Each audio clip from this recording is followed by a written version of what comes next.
Hello বন্ধুরা, নতুন একটি ব্লগে তোমাদের সকলকে স্বাগত। আর আমি রয়েছি বর্ষা তোমাদের সাথে। আর আজকে দেখতেই পাচ্ছ আমি রেডি। তো আজকে আমরা যাচ্ছি আমার একটা দিদির বার্থডে উপলক্ষে দিদিদের বাড়িতে, যেটা নাকি আমাদের বাড়ি থেকে 3 ঘন্টা রাস্তায় পড়ে। এবং আমরা যাচ্ছি ট্রেনে, আর সাথে আমাদের কাঠবিড়ালি 3টে, তারপর চিমি সবাইকে নিয়ে যাচ্ছি। তো দেখতে থাকো আমরা কিভাবে যাই।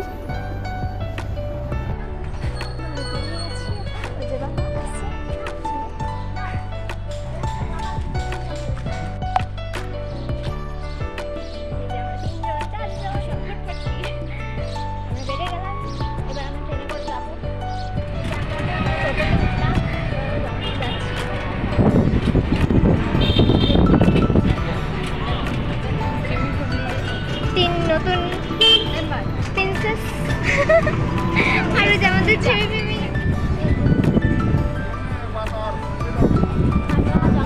গেছি। এবার যাচ্ছি টিকিট করতে। টিকিট কাটা হয়ে গেছে, আমরা যাচ্ছি স্টেশনের দিকে।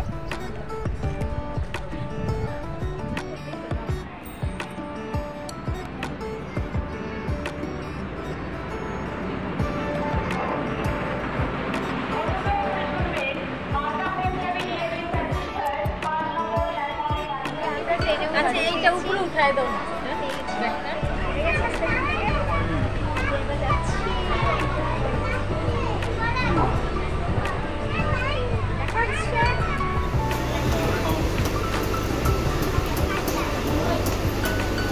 বঙ্গাইগাঁও এক্সপ্রেস আর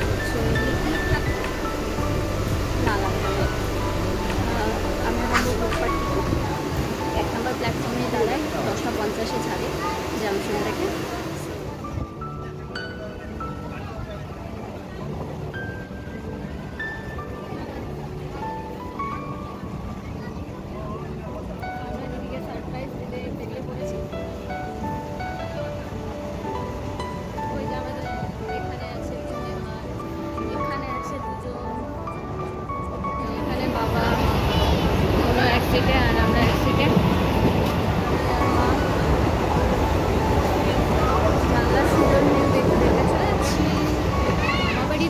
রাস্তাটা কিন্তু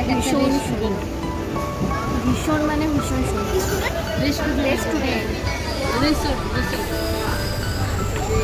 চারিদিকে পাহাড় দিয়ে ঘেরা, শিলিগুড়ির মাঝখান দিয়ে, সেবকের মাঝখান দিয়ে, লাটাগুড়ির মাঝখান দিয়ে কিন্তু রাস্তাটা ভীষণ দেখতে থাকো। এখানে মন্দিরও রয়েছে একটা। এখানে মাঝে মধ্যে আবার হাতি বেরোয়, যেরকম আগের বার যাওয়ার সময় কিছুদিন আগে যখন গিয়েছিলাম তখন হাতি দেখতে পেয়েছিলাম। তো এবার কি দেখতে পাবো জানি না, কারণ একদম দুপুরবেলা তো ওখানে নাও থাকতে পারে। তোরা এখানে জল খাচ্ছিল, দুজন জানলা দিয়ে দেখছে কখন হাতি বেরোবে।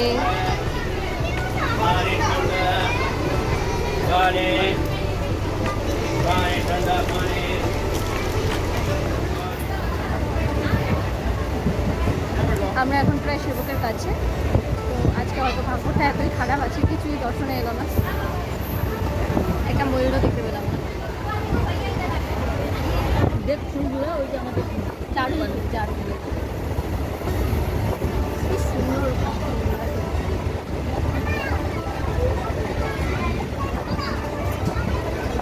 জঙ্গল শেষের দিকেই কি আরাম। এখানে টেন্ট করে যদি এখানে থাকতে দিতে।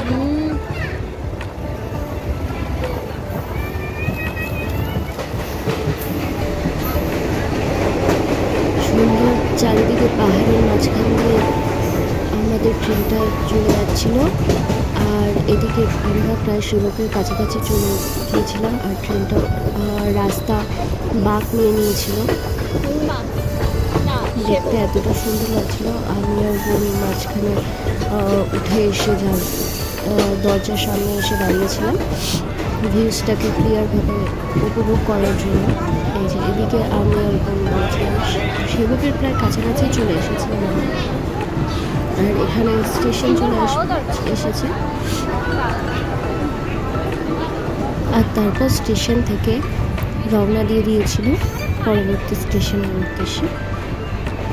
আর এদিকে আমরা তিস্তা ব্রিজ পার হচ্ছিলাম, আর এখানে সেই শিবকের ব্রিজটা দেখা যাচ্ছিল। তো ব্রিজ পার করে কিন্তু এত সুন্দর ভিউজ মানে বলার মতো না। আর আকাশটাও এত সুন্দর ছিল আজকের, অর্ধেক মেঘলা আর অর্ধেক রোদের মাঝখান দিয়ে কিন্তু সেই সুন্দর একটা দৃশ্য উপভোগ করতে করতে আমরা চলে যাচ্ছিলাম। আর এদিকে জিমি আর প্রিমিকে বের করা হয়েছিল কিছুক্ষণের জন্য।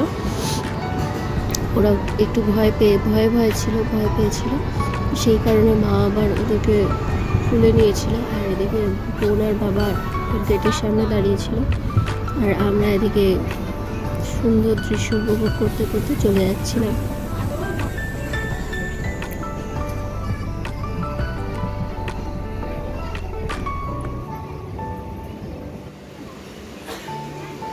দেখো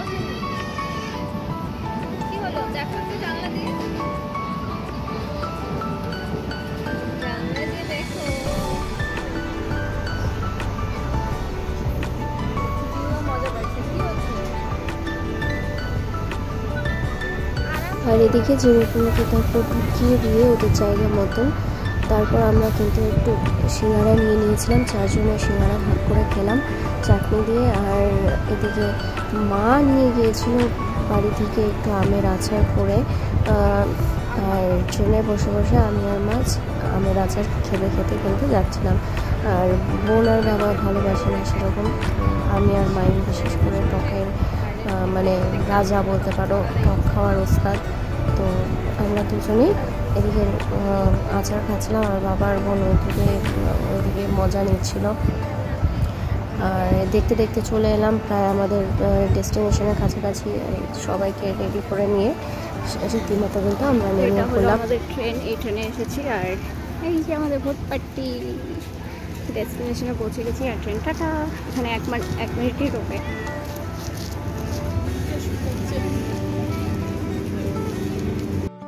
আর এদিকে স্টেশন থেকে নেমে মা দেখাচ্ছিল ড্রাগন ফলের গাছ নাকি ওখানে ছিল। আসলে ওটা একটা ক্যাকটাস গাছ, পরে জানতে পেরেছিলাম। যাই হোক, তো আমরা যেহেতু সেরকম চিনি না, কিন্তু ড্রাগন ফলের গাছের মতোই লাগছিল। যাই হোক, কথাবার্তা বলতে বলতে সেখান থেকে টোটো নিয়ে সোজা কিন্তু পৌঁছে গেলাম আমার ঠাম্মার বাড়ি। তো আমরা পৌঁছে গেছি ফাইনালি আমার ঠাম্মা বাড়ি। এখন চাপাতি বাগানের মাঝখানে আমরা যাচ্ছি। দাদা তো নাই এখানে, জেঠিমনির সঙ্গে দেখা হলো।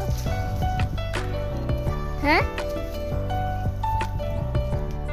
যেখানে তাকাই সেখানেই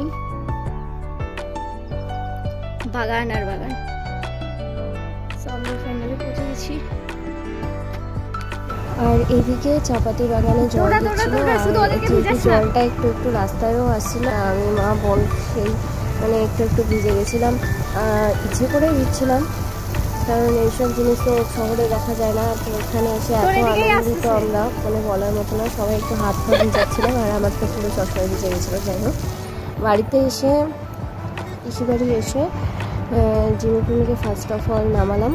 তারপর চলে গেলাম আমার আরেক পিসির বাড়ি, যেটা নাকি মুখোমুখি।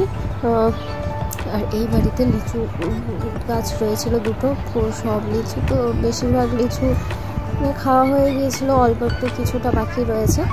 তো সেটাই আবার আমরা বলাতে ছোটো কাকু আবার পেরে দিচ্ছিল। তো আর গাছের লিচু মানে আলাদাই একটা এক্সপিরিয়েন্স। এই নিয়ে আমরা 2nd টাইম লিচু খাওয়া এই পিসি বাড়ি, কারণ এত বছর হয়ে গেল আমরা কোনোদিনও এই টাইম মতো আসতে পারিনি বা সুযোগ হয়ে ওঠেনি। তো এইবার এসেছি যখন, লিচু খাবো না তা হয়? এখানে পুরো উঠান জুড়ে ছড়িয়ে ছিটিয়ে রয়েছে। এখানকার মানুষ এরকম মানে সেরকম পছন্দ করে না ঠিক না, সে অতটা আগ্রহী না আমরা যতটা আগ্রহী লিচু কুড়িতে বা এইসব দেখতে, কারণ ওরা তো সবসময় চোখের কাছে দেখে আর আমরা তো সচরাচর এগুলো জিনিস পাই না, কিনে খেতে হয় আমাদেরকে। তার থেকেও বড় কথা এই যে একটা আনন্দ, নিজের হাতে লিচু পেরে খাওয়া, সেটা কিন্তু আলাদা। কাকু কত উঁচুতে উঠে আমাদের জন্য খাটনি করে লিচু পাড়ছিল। তো এই কুড়োতে কুড়োতে হট করে আমার মাথার মধ্যে পড়ে আর আমি বোন সবাই সেখানে যারা যারা ছিল বৌদিরা সবাই মিলে এসে গেছিলাম। যাই হোক, তারপর লিচু নিয়ে বাড়িতে আসার পর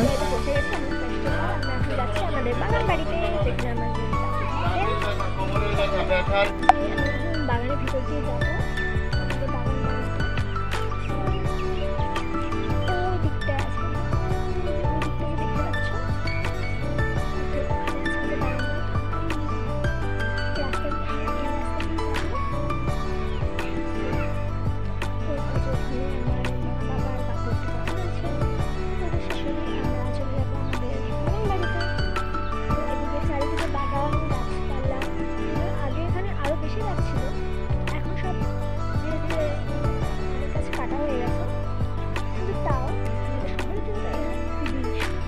যেদিকে তাকাও সেদিকেই সবুজ।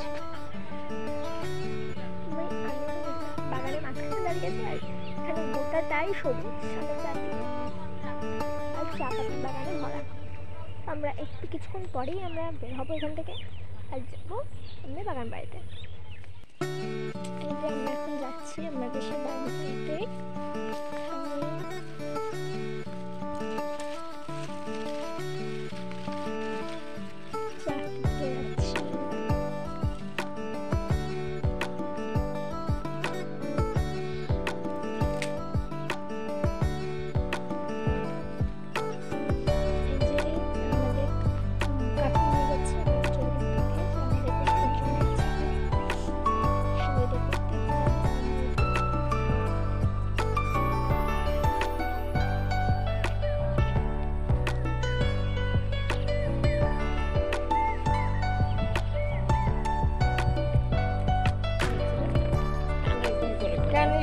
যখন কাঁচা ভুট্টা ছিল তখন নাচছিলাম, তখন নিয়ে যেতাম তো ওই যে আগের বার নিয়ে গেছিলাম মনে আছে, কিছুদিন আগে ফেললাম দিন ভাজার চেষ্টা করলাম। আর এদিকে বার্থডেতে সব তৈরি চলছিল। আর বার্থডের আজকের মেনু ছিল ফ্রাইড রাইস, চিকেন, আর এদিকে পনির তরকারি, চাটনি, মিষ্টি, পায়েস, কেক, সমস্ত রকম অনেক কিছু। তো খুব ভালো রান্না বান্না হয়েছিল। এদিকে দিদি আর বন্ধুরা সব রেডি করে দিয়েছিল আর দিদি এখানে কেক কাটতে চলে এসেছিল। আর এখানে এই দিদির সব স্টুডেন্টরা। চলো কি করবা করো। আরে কাটো না তুমি একাই।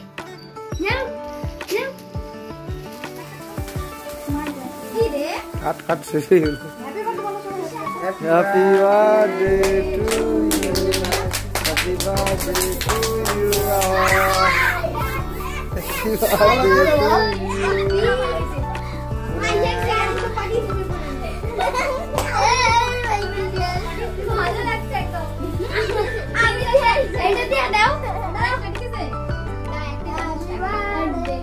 আগের দিন খুব মজা হয়েছিল এবং সেদিন তো ঘুমিয়ে পড়েছিলাম, বেশি ব্লগ করা হয়নি, ভিডিও করে উঠতে পারিনি। তারপরের দিন সকাল সকাল উঠে দেখি দিদির সব স্টুডেন্টরা চলে এসেছে এবং দুই দিদি মিলে সব স্টুডেন্টদেরকে পড়াতে বসেছে। আর আমরা ঠিক করলাম যে আমরা একটু জেঠু বাড়িতে যাই, ওখান থেকে সবার সঙ্গে দেখা করে এসে একেবারে বেরিয়ে যাব।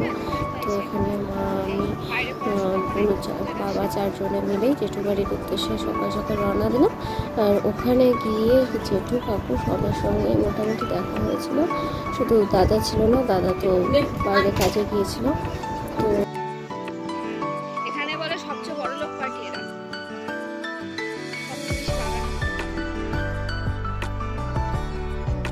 বলে যে হচ্ছে আর আমাদের পয়সা ছিল, কারণ বাগান ছিল না, করতে পারতো।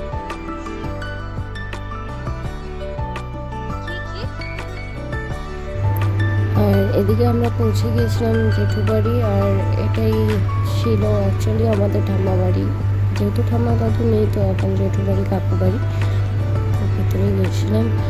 আর বাড়িঘরগুলো সেই আগের মতো রয়ে গেছে, মাটির বাড়ি যাকে বলে। পিওর তো মাটির বাড়ি এখন কোথাও নেই, সব জায়গায় পাকা বাড়ি হয়ে গেছে, তাও এখানে আসলে কিছু কিছু দেখা যায়।